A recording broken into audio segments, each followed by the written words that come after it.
Good morning, dear hearts. We're at lesson 186. Salvation of the world depends on me. And of course, I have said every time I come to this lesson, when I'm teaching it in a class, and when I've done a video of it, no pressure. So we get to see this lesson not as a challenge, but as an acceptance of what truly is. This lesson starts by saying, here's the statement that will one day take all arrogance away from every mind. Now, we know that arrogance is of the ego. It is always of the ego. And it is a self-inflating, bombastic response to everything that happens. This lesson is telling us, and it mentions in the first couple of sentences and throughout, it talks of our humility and about being humble. There's that quote from the Bible that the meek shall inherit the earth. This is in many ways a reflection of that. And what it means is that those who come completely open and acceptant and innocent are the ones who can bring salvation to this world. A couple of times in this lesson it is mentioned that the will of God is done on earth as well as heaven. We want to realize throughout this course, and by the time we complete the lessons, that heaven and earth are not separate places. They are both thoughts, and they have the ability to be seen and experienced as one. A quote that I use often is that, heaven is here, there is no other place, and heaven is now, there is no other time.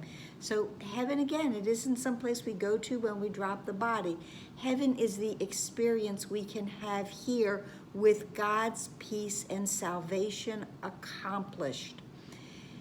To do this, we need to go into a place of perfect trust. One of the first characteristics of a teacher of God is to have trust. And what we need here in trust is to realize that we are going to trust in something that we cannot see. Remember, there's a lesson, 166. I am entrusted with the gifts of God. One of the gifts of God is salvation. It is this peace. And when I can wrap my mind around the trust that perfect peace is available to me, above all else, I want the peace of God. I want the peace of God. I acquire the peace of God. I know the peace of God. I really have it, I just don't remember it. I remember the peace of God is mine through salvation. It's a gift that has been entrusted to me. We go in this experience, this dualistic experience of this world, this illusion, this dream, and we are constantly trying to prove what is true, false. We want to prove that this illusion is real when in fact it is not. God is always wanting us to remember who we are. This lesson talks about that it does not ask that you be different in any way from what you are. What could humility request but this? And what could arrogance deny but this? So over us, and I use this this metaphor in the past, and it's one Marianne Williamson uses about the angel breathing and over every blade of grass saying, grow, grow. This is what the Holy Spirit is doing for us. Grow, accept, know your true identity. It is your real identity, but it is new to you. You do not yet realize and accept the amazing part of salvation the amazing truth of who you are. So we are, as in many times, throughout most of the course, we're going to need to make a decision. So are we going to decide for this little self-identity that seems real, that is constantly having shifts of mood, as this lesson says? Our very being seems to change as we experience 1,000 shifts in mood, and our emotions raise us high indeed or dash us to the ground in hopelessness. This is the mercurial, the volatile condition of the self that we have made with a teeny tiny s.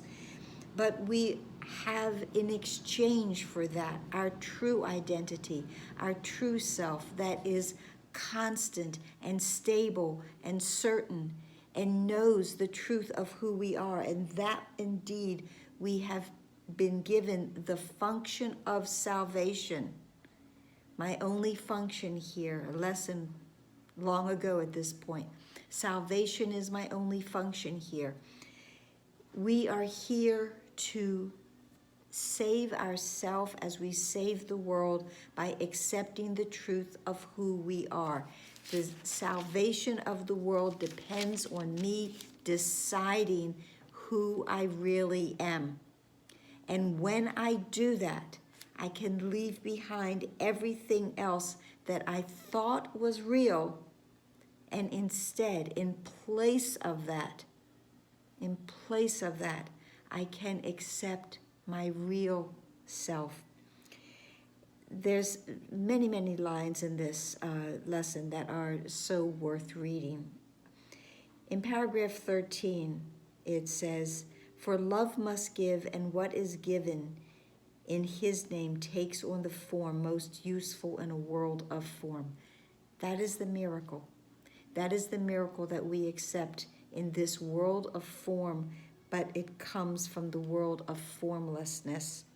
Forgiveness is an earthly form of love, which, as it is in heaven, has no need. No form, I'm sorry, it has no form. And forgiveness has no need in heaven either. So forgiveness is an earthly form of love, which, as it is in heaven, has no form. There is no form. There is no solidness in spirit. It is simply free-flowing and freely giving, and we are the ones that receive.